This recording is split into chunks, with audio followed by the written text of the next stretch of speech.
Hello अस्सलाम वालेकुम। Waleed Yasin here. आज के लेक्चर में ना हम देखेंगे कि ये कैसे चेस का बोर्ड सेट करते हैं और इनकी पीस मूवमेंट कैसी है चेस में। तो ये बिल्कुल बेसिक्स का लेक्चर है और इसके अंदर आपको सब कुछ मैं बताऊंगा जो आपको पता होना चाहिए शुरू करने से पहले चेस। तो सबसे पहले तो आप बोर्ड कैसे सेट करते हैं कि आपके पास पॉन्स होते हैं, ये पॉन्स हैं, ये आपने पॉन्स सेकंड रो में और सेकंड लास्ट रैंक पे। तो पहले सबसे पहले आपको बताता हूँ रैंक्स और कॉलम्स क्या होते हैं। ये ABCDEFGH आप नीचे देखेंगे लिखा हुआ है। तो ये जो है ना फाइल्स होती हैं। ये ए फाइल जो है ये सारी की सारी ए फाइल है, ये सारी की सारी ये बी फाइल है, ये सारी बी फाइल है, ये सी फाइल है, ये डी। और ये इस तरह नंबरिंग भी हुई हुई है। देखें ये फर्स्ट रैंक है, ये 1 लिखा हुआ है, ये सेकंड रैंक है, थर्ड रैंक। तो इस तरह रैंक्स और फाइल्स होती हैं। तो ये नोटेशन में काम आती हैं कोऑर्डिनेट्स। ये हम अब जैसे जिस पे मैं ये रुक रखने लगा हूँ, ये स्क्वायर है D4, ये स्क्वायर है D5। अच्छा, तो अब कैसे हम बोर्ड सेट करते हैं। पॉन्स होते हैं सेकंड रैंक में और सेवन्थ रैंक में, और जो पीसेस होते हैं वो फर्स्ट रैंक और एट्थ रैंक पर होते हैं। ब्लैक के एट्थ रैंक पे होते हैं, वाइट के फर्स्ट रैंक पे। और आप देखेंगे कि राइट साइड पर लोअर राइट कॉर्नर पे वाइट स्क्वायर है और ब्लैक के भी लोअर राइट कॉर्नर पे वाइट स्क्वायर है। आपने चेस बोर्ड इसी तरह सेट करना है आपके राइट साइड पर ना लोअर कॉर्नर जो है वो वाइट स्क्वायर का हो। और फिर आपने रुक्स रखने हैं यहाँ पर एंड्स पे, फिर नाइट्स रखने हैं, रुक्स नाइट्स। ये बिशप है, ये डार्क स्क्वायर्ड बिशप है और ये लाइट स्क्वायर्ड बिशप है। ये क्वीन है, जो ये वाली ये क्वीन है। और ये जो क्वीन होती है वाइट की क्वीन जो होती है डी फाइल पर वो वाइट स्क्वायर पे होती है, और ब्लैक की क्वीन ब्लैक स्क्वायर पे डी फाइल पे, और किंग जो है वो ई फाइल पर होते हैं। तो अब ये किंग है वाइट का और ये वाइट का लाइट स्क्वायर बिशप। तो पीस की वैल्यूज़ हमने असाइन की होती है। हर पीस की वैल्यू सेम नहीं होती, रिलेटिव वैल्यूज़ होती हैं टू ईच अदर। तो ये पॉन है, इसकी वैल्यू होती है 1, और ये जो रुक है इसकी वैल्यू होती है 5। तो मतलब 5 पॉन्स एक रुक के बराबर होते हैं चेस के अंदर। और फिर ये नाइट्स और बिशप्स आते हैं, ये नाइट है और ये बिशप है, और इनकी वैल्यूज़ होती हैं 3 ईच।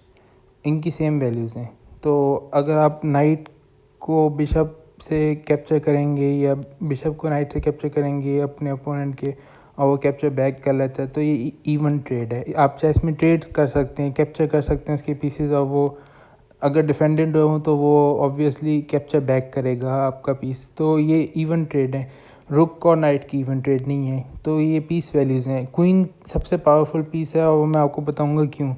क्योंकि इन सब की मूवमेंट्स अलग होती हैं, तो इनकी जो वैल्यूज़ हैं वो भी अलग हैं। तो क्वीन की 9 होती है और किंग की वैल्यू इनफाइनाइट। क्यों? क्योंकि अगर आपका किंग लॉस्ट हो जाए, लॉस्ट तो नहीं होता वैसे, लेकिन अगर इस तरह अटैक हो जाए कि उसके अंदर से कोई रास्ता नहीं है, कोई एस्केप नहीं है, तो फिर आप हार जाते हैं गेम। तो उसे कहते हैं चेकमेट। अच्छा, तो सबसे पहले पॉन की मूवमेंट्स। तो अब मूवमेंट्स के लिए हम जाएंगे एनालिसिस बोर्ड पे।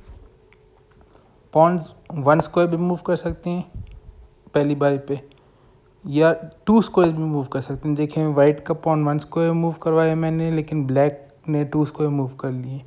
तो पहली बारी पे 2 स्क्वायर होते हैं सिर्फ।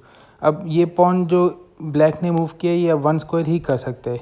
देखें अब मैंने ये वाइट का पॉन अगर 2 स्क्वायर मूव किया, ब्लैक कोई रैंडम मूव करता है, तो ये अब पॉन 2 स्क्वायर नहीं जा सकता वाइट का, ये पॉन जो है 1 स्क्वायर ही जाएगा।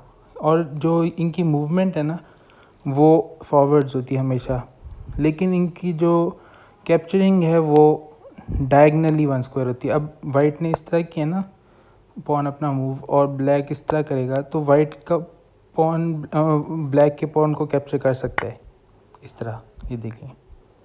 लेकिन अगर वाइट ने पॉन इस तरह मूव किए और ब्लैक इस तरह करे, तो ये एक दूसरे से ब्लॉक हो गए। अब वाइट का पॉन कैप्चर नहीं कर सकता। ये देखें मैं कोशिश कर रहा हूँ लेकिन वो मुझे करने नहीं दे रहा, क्योंकि ये इलीगल मूव है। तो पॉन्स इसलिए यूनिक होते हैं कि जिस तरह वो मूव करते हैं उस तरह वो अटैक नहीं करते, जिस तरह वो मूव करते हैं उस तरह वो कैप्चर या अटैक नहीं करते। वो कैप्चर या अटैक डायगनली करते हैं वन स्क्वायर और मूव फॉरवर्ड्स करते हैं सिर्फ। ये पॉन हो गया। अब मैं आपको बिशप का ये दिखाऊंगा कि बिशप कैसे मूव करते हैं। तो ये ब्लैक ने पॉन मूव किया। अब ये वाइट का जो बिशप है ना, वाइट स्क्वायर बिशप या लाइट स्क्वायर बिशप, ये सिर्फ लाइट स्क्वायर्स पे मूव करता है डायगनली। अब ये बिशप यहाँ पर अगर मैं ले आऊँ, ब्लैक का जो डार्क स्क्वायर बिशप है वो डार्क स्क्वायर पे करेगा, और जो मेरा डार्क स्क्वायर बिशप है वो भी डार्क स्क्वायर पे करेगा। ये देखें, अब ये जो मेरा डार्क स्क्वायर बिशप है ये सिर्फ डार्क स्क्वायर पे करेगा मूव। ये देखें, तो ये हमारे पास लाइट स्क्वायर बिशप भी होता है और डार्क स्क्वायर बिशप भी होता है दोनों साइडों के पास, और ये बिशप्स कंट्रोल करते हैं इन स्क्वायर्स को डायगनली, और अटैक भी ऐसे करते हैं। ये देखें, ये बिशप्स एक दूसरे को देख रहे हैं। अभी ब्लैक की टर्न है और ये ब्लैक ने कैप्चर कर लिया, और ये हमारा पॉन डायगनली वन को कैप्चर कर सकता है। तो ये देखें, ये इसने कर लिया। नाइट्स की मूवमेंट थोड़ी सी अलग सी है। नाइट्स एक लेटर एल बनाते हैं। ये देखें, ये इसकी मूवमेंट इस तरह है कि ये 2 स्क्वायर्स फॉरवर्ड और 1 स्क्वायर टू द राइट या लेफ़्ट, इस तरह, या 1 square forward 2 square to the left या राइट। अब राइट पे तो ये जा नहीं सकता क्योंकि ये एज ऑफ द बोर्ड पे ऑलमोस्ट, तो ये लेफ़्ट पे जा सकता है। आगे आपको मैं दिखा सकता हूँ कैसे। ये देखें, अगर ब्लैक अपना नाइट इस तरह निकालता है और वाइट इस तरह निकाल लेता है। अब जो मैं एक रैंडम मूव करूँगा। अब ये जो नाइट्स है ना, ये 2 squares to the right 1 square up या डाउन जा सकते हैं। ये देखें, यहाँ वापस भी जा सकते हैं। तो ये नाइट्स की इस तरह की मूवमेंट है, थोड़ी सी कॉम्प्लिकेटेड है, लेकिन आप जितनी प्रैक्टिस करेंगे साथ साथ आपको ये मूवमेंट आसान लगने लग जाएगी। और वैसे भी एलएचएस के ऊपर ऑप्शन होती है एक सेटिंग्स में जाके, जिसमें आप ये पीसेस की डेस्टिनेशन सेट कर सकते हैं, आपको नज़र आए। ये देखिए, मुझे नज़र आ रहा है कि मेरा नाइट कहाँ जा सकता है, यहाँ जा सकता है, तो इसलिए तो अब ये नाइट की मूवमेंट होगी। क्वीन की मूवमेंट ना बहुत ज़्यादा होती है, इसलिए क्वीन की वैल्यू भी बहुत ज़्यादा है। आपको अगर याद हो, मैं बताया अभी कि क्वीन की वैल्यू जो होती है 9 होती है। तो 9 क्यों होती है? 9 इसलिए होती है क्योंकि अगर आपकी क्वीन यहाँ पर है ना, मैं ये बोर्ड क्लियर करूँगा ताकि आपको सही नज़र आए। क्वीन अगर यहाँ पर है तो क्वीन वर्टिकली भी मूव कर सकती है, हॉरिजॉन्टली भी मूव कर सकती है, और डायगनली भी मूव कर सकती है बिशप की तरह।